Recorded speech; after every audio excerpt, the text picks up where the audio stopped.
All right, so today's video, we're looking at YouTube comments. So these are comments that have been posted in videos that either ask questions about the game, talk about random stuff, whether it's good takes, hot takes, etc. The first one we have here is from Doomslayer833 that said, "This season is awkward as every role feels fine to play. It's just that comp still has too many DPS players who are in the wrong rank, too low or too high, and it makes it incredibly hard to play support trying to evade players who are simply too lowly ranked or players on your team who aren't good enough for their current rank.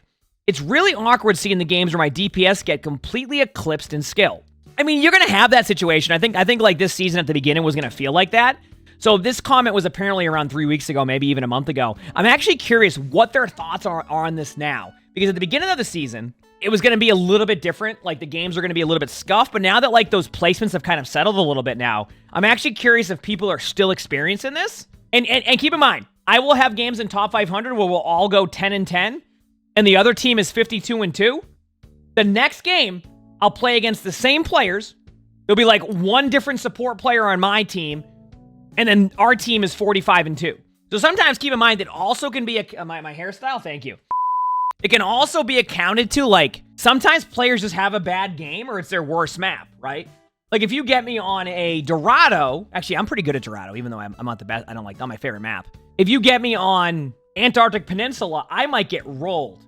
But if you get me on Oasis, I might roll. And we could have the exact same teams. So, I think there's a lot here, but I think if this is how your feeling was at the beginning of the season, I'm sure other people felt that. The placements were going to cause a little bit of an interesting matchup, which is why they're not going to do those type of placements every season, because it would have that every single season. So, I see where they're coming from with that one, but I'm wondering if that's changed since then. And that's like the number one question I have. All right, this one is from Charles, who says, "No, a throw-in support means you lose. Not even worth trying. No one should have to give 200% to just win a single game." Now, chat knows me by now. I could be in a 3v5 and I'm giving it 200% until the game's over. You'd be surprised at how many games you can win, even if one of your teammates isn't playing as well. I have seen games where you'll have a DPS who's 5-17, and you will still win. I would say that being in the mindset that because think about this. What if your support isn't even throwing, right? And I say that in the sense that if your teammate isn't throwing, but you have decided your teammate is throwing, and your mindset is, I'm going to throw this game now because I think they're throwing, who is the one who's actually throwing the game at that point? Because at that point, you've decided they're throwing, but if your Moira ults and gets stunned by an Orisa and you go, "Oh, you're throwing, what are you doing?" And then you decide you're done with that game, you're the one throwing at that point. So the point is like, I always try to give, the maximum effort that I can. Obviously, you're going to have games where teammates will struggle, but you'd be very surprised at how quickly a game that isn't looking good can quickly turn around and go in your favor. James' comment here is, "When there's only 8 seconds on the clock, nothing your teammates tell you about what you should have been doing the last 12 minutes matters. Tell them next game, strategize first, then play." So are you saying that, like, at the end of a game, if your teammate tells you should have went this hero, it doesn't matter? I mean, that usually is, I feel like those are the comments at the end of a game where somebody's like, "Oh, imagine if we had a Cassidy." And then you go, "Oh no, I couldn't go," and they leave. "Yeah, you played that terribly." "Oh no, I totally understand what I should have gone." Like, wait, at least let me respond. Or they'll be like 10-25, and they'd be like, "Oh, my team's throwing." And you'd be like, "Oh, well, you did have 25 gone." Like, okay, well, thank you. I'll see you later. Then they're on the team the next game. You need to avoid this person. I just had them last game. Like the person from the other team who said something, and then you roll them, and then you go GG's, and then they're gone.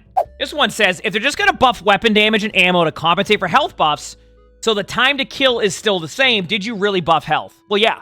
And the HP is buffed. I know the weapon damage is up and things like that, but I think you have to look at it this way. You can definitely see the difference in gameplay from Season 8 to Season 9. So yes, they buffed HP. There's more HP to heal. And more HP to heal has also made it harder for players to get back to full HP, which in turn it's why tank feels the way it does. Why they did all that, they didn't touch the healing, right?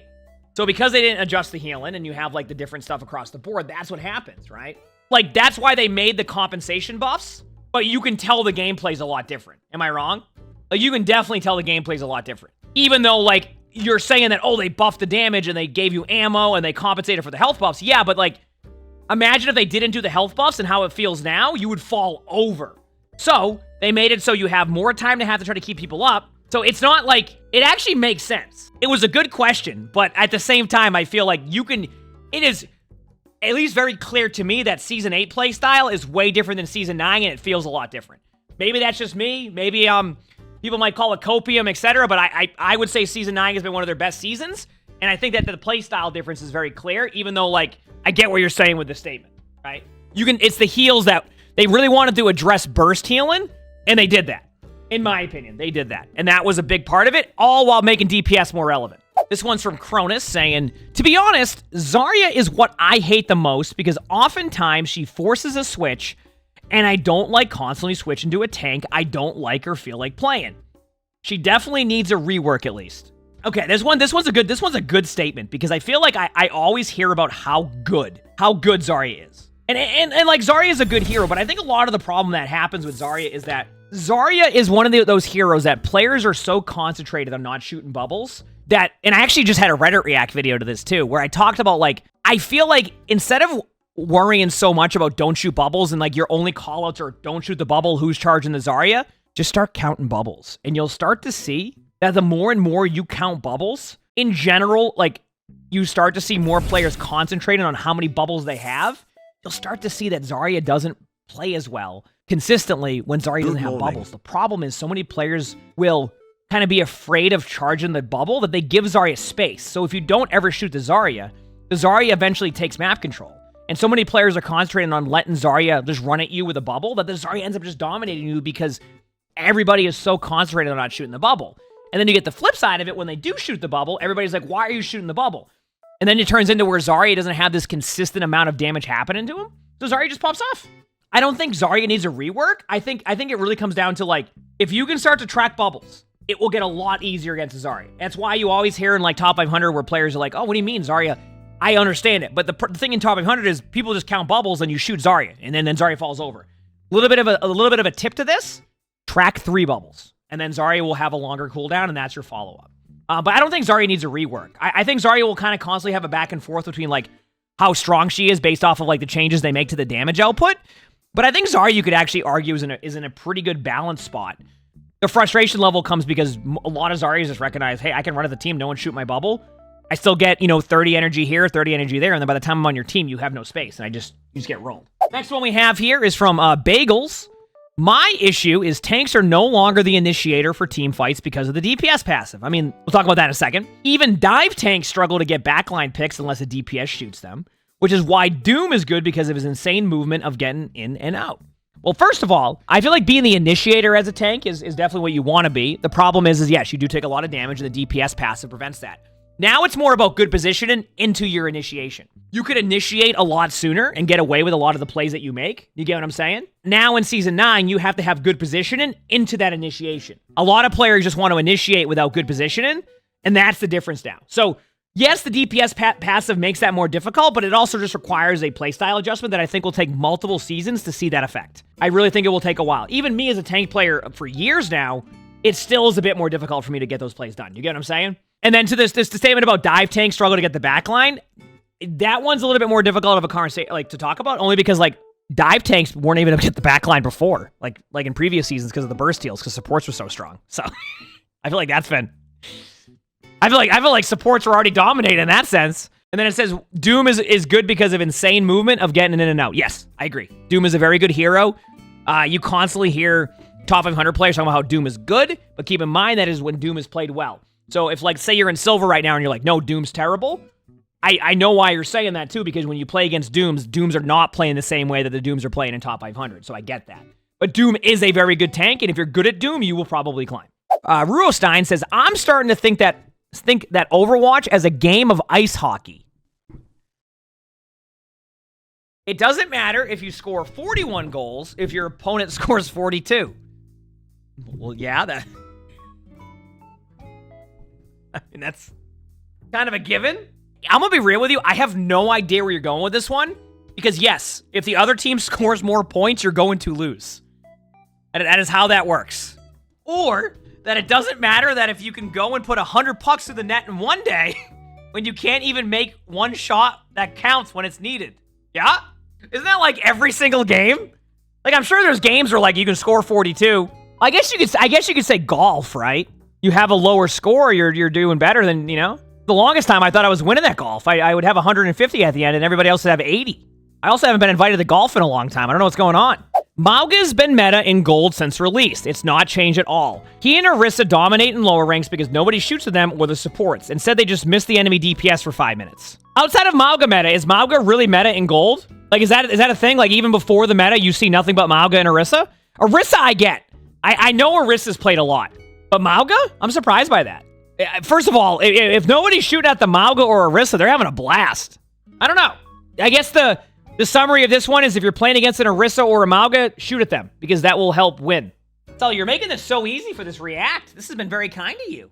As a gold player, there is something about spectating other gold players that make me wonder, how do you not see that you're the problem at certain times versus they are the problem at certain times?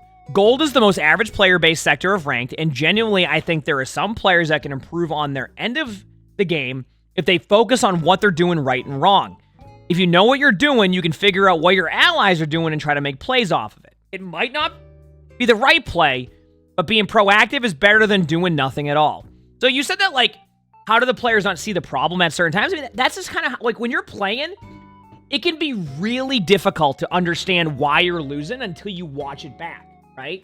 So expecting, like, players in gold to be able to make that immediate reaction when heck, I was playing in scrims and I didn't realize I was taking too much poke damage. Until I was told, hey, you take a bit too much poke damage. I went, oh, you're right. Let me minimize on that and work on that. But until, like, you're either ready to look at, like, your gameplay, it's really hard in real time to, like, make those adjustments very quickly. It's why, you know, in professional sports, you have coaches, because a player could go out there, score 32 points in basketball, and you're going, yeah, great job. And then when you watch film back, and they're like a turnstile when they play defense. So they scored 32 points, but they had a minus 28 when they were on the court. Why? Because they didn't play defense, and they may not have recognized at the time, so they go look at that, they shore up some of those issues, and they fix it, right? So sometimes it's not as simple as like, oh, they should recognize this at the time. Some players just log on and play and have fun.